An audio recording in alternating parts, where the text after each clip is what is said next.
about a very important issue for our economic recovery. It's home building and home purchasing.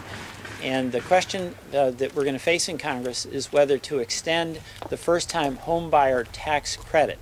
That tax credit provides an $8,000 credit to first-time homebuyers when they're making that big decision to purchase their first home.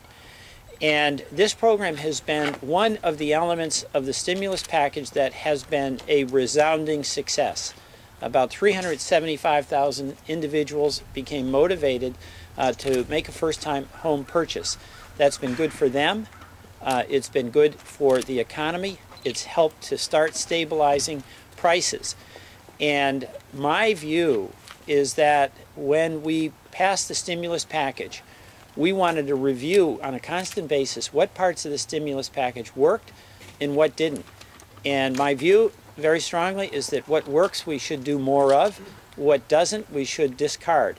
The first-time home buyer credit has been an immense success, and we're here today with some people who can testify to its success in motivating them, and the family who purchased this home behind us, and also a family who's in the active process of considering whether to purchase a home.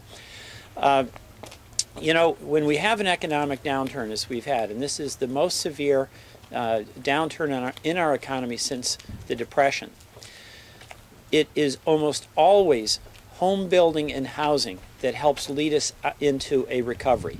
So this is a prudent, wise step that we should and must take to get our economy back on track.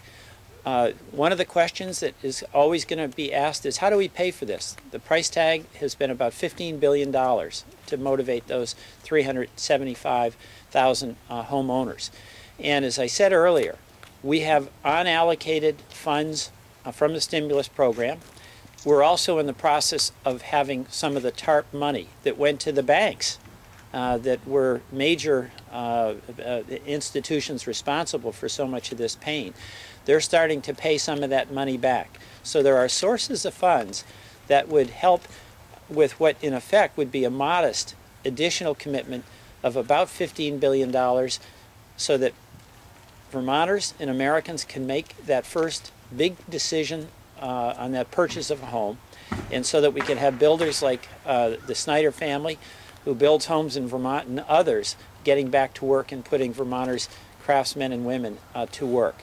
So I am a strong supporter of extending this first-time tax credit, and I am not only because of the families who are here, but I want to thank and acknowledge the realtors who are here that are on the front lines dealing day in and day out with people who have to make real-world, very consequential decisions on that biggest purchase in most people's lives. So Vermont realtors have been there on the front lines.